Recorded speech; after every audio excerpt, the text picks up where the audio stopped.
We usually view the human eye as a perfectly tuned machine, honed over millions of years by the strict editing of survival. Even Charles Darwin initially struggled with this. He admitted that an organ this intricate, forming through gradual, random steps, seemed absurd. He eventually concluded that complexity evolves through tiny, intermediate steps. If a slight modification gives an organism a survival edge, nature selects it and passes it down.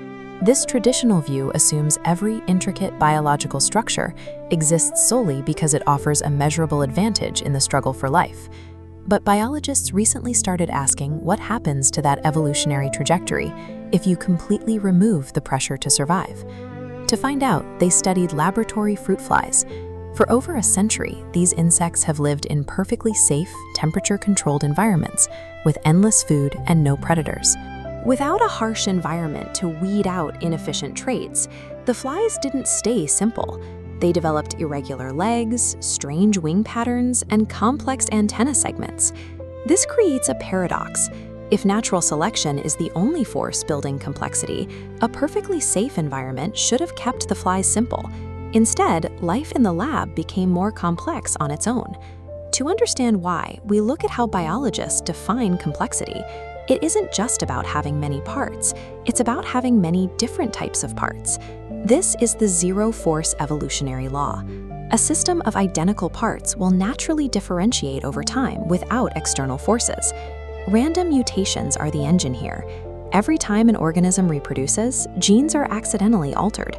Without a harsh environment penalizing these mistakes, the organism simply accumulates them over generations.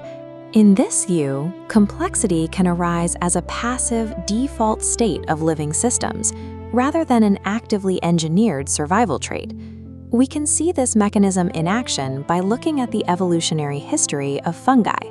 This is a molecular pump called the vacuolar ATPase string.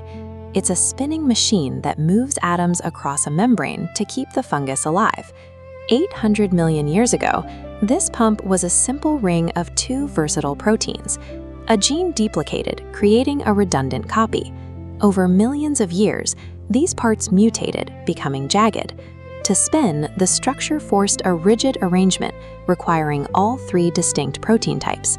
This is constructive neutral evolution. The pump became more complex through degeneration. It survived by becoming codependent on broken parts, not by becoming more efficient. We see this same genetic lock-in during RNA editing. This is where cells use specialized enzymes to fix broken genetic code before it becomes a protein. This editing enzyme originally evolved as a neutral bystander. It persisted in the cellular background without providing any immediate benefit or harm. Later, a harmful mutation broke a vital gene. Because that pre-existing enzyme was already there, it accidentally acted as a patch, shielding the cell and locking the complex two-part system into place.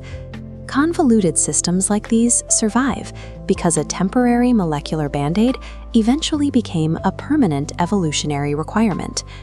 Natural selection still builds adaptive traits, like leaves, lungs, and feathers, but survival pressure is no longer the only way to explain life's internal machinery.